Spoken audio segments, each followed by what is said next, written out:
Дойдохме да вземем на Мартин колата. 28. Да почвам ли да тръща? Пара. Изчакай, то спирт е агресивен, харесва ми. Ще даваме газ. Много се запройна, нали? Семите са стопа.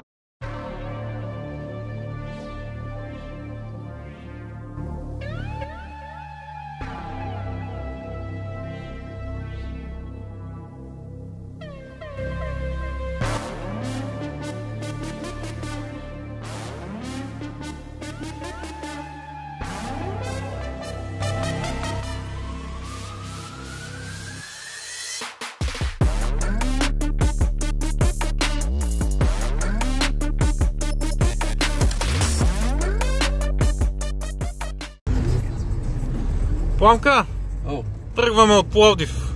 Да. Какво правихме тука? Дойдохме да вземем на Мартин колата. Така. Новата кола. Новата кола.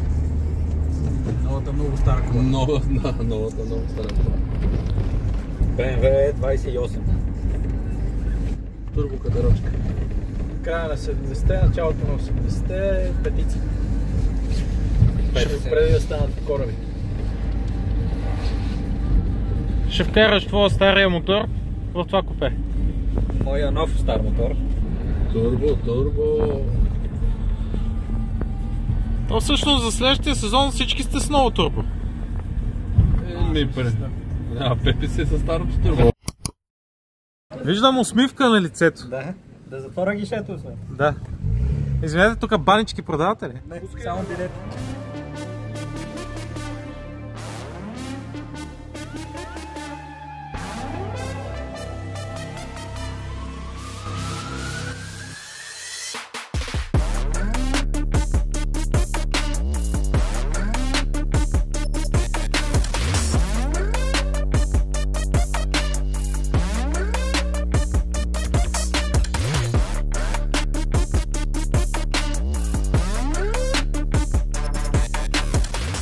One eternity later.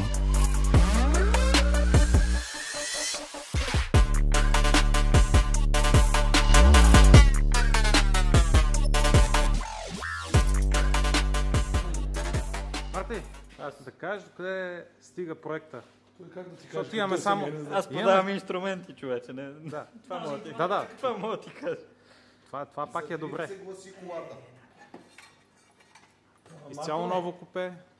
Изцяло ново купе. Ево малко е тук от лявата ли страна. Кой модел е BMW-то? Е28. Марто, като гледам тръбите, май няма да караш на чист бензин. Не, на спирт ще се кара. Но господин Штраков ще определи 50 на 50 и комбинация. Това е още една промяна в усещането на колата. Като цяло всичко ще е чисто ново, така че това ще е най-малкият проблем. Ще имаш трудна работа в началото на сезона. Да. Почваме от нулата. Ново обучение. Ще наваксаме.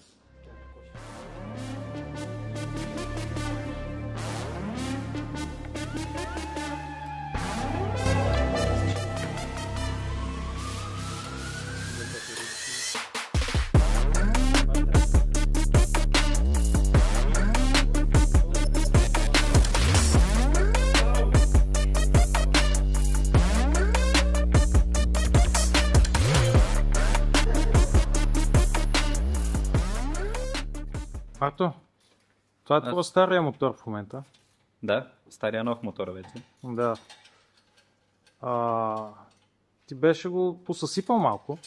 Не, мотора си беше окей. Просто купето беше пред фалит.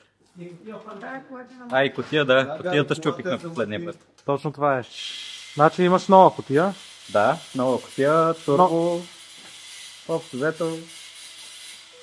Всичко направихме и го фърлихме в... Всъщност те го фърлиха, аз няма да си приписвам техните заслуги. Момчетата го сложиха в новото купе и тази година ще се учиме да караме на ново. Ново купе, нова скоростна кутия. Нов двигател общо взето. Поведението ще му е коренно различно. Моля да имам ключ, Основната разлика е надуването от турбото, нещо по електрониката, ново да си инвестирал? Да, изцяло нова електроника EcoMaster и поведението на колата ще бъде коренно различно, тъй като и друго купе няма как да бъде същото. Почваме от нулата, но се надявам бързо да наваксаме. Лесното малко. Може би е вътре потиката. Пламка, Да, слушай. може ли да ми кажеш какво е това нещо? Westgate, който му липсва вътре лещата, и сега Мартин ще я намери. Защото в противен случай надов, да. Буст, какво е това? Да, буст, не. Това, което се случи в предния сезон на Пепи? Не, там. Не, там няма нищо общо. Там имаше всички. Там имаше много буст. А тук няма да има никакъв, ако не сложим лещата. Е, това тук трябва да е май.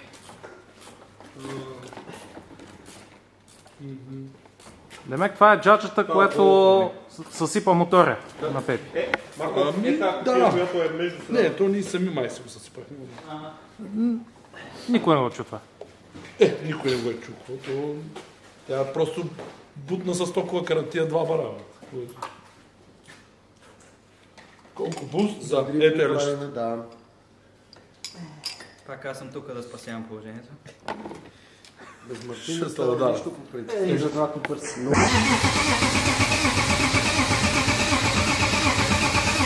Кое? Не, изчакай. Изчакай, то спирт е агресивен, харесва ми. Агресивен. Какъв е спирта? Агресивен?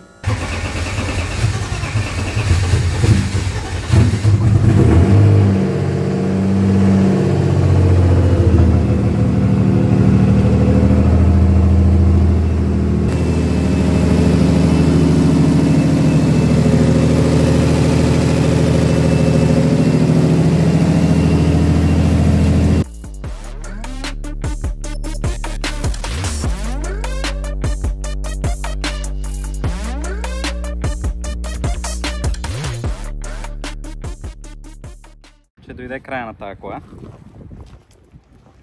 Той край и дойде още на Сопот на първия кръг. Ние се борихме чак до Тетевен, до трети кръг. Но тогава се взе окончателно решение и всъщност се стигна до... Да разкажа малко как стигна до мен колата ли? Няма да е лошо.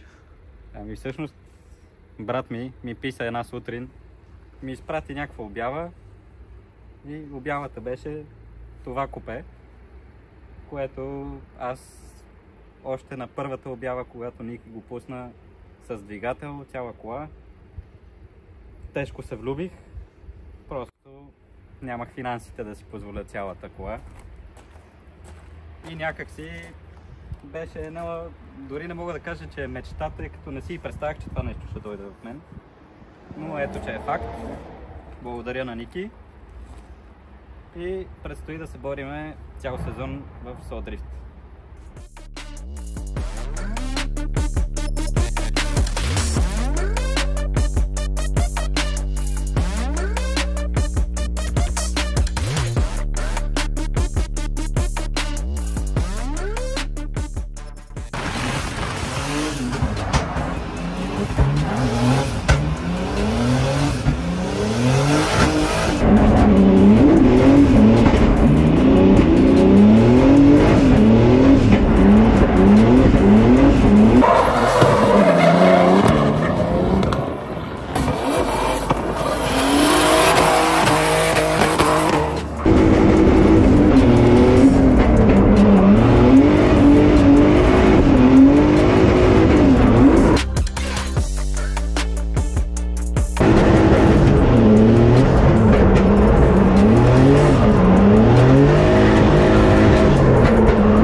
Семитата са топа, човек. Само пипаш за енигителя и... Много ли насечено изглежда? Много ли насечено изглежда? Семите трябва да си доста по-агресивни. Да, усещам, ама не знае колко държат. Обаче, човек.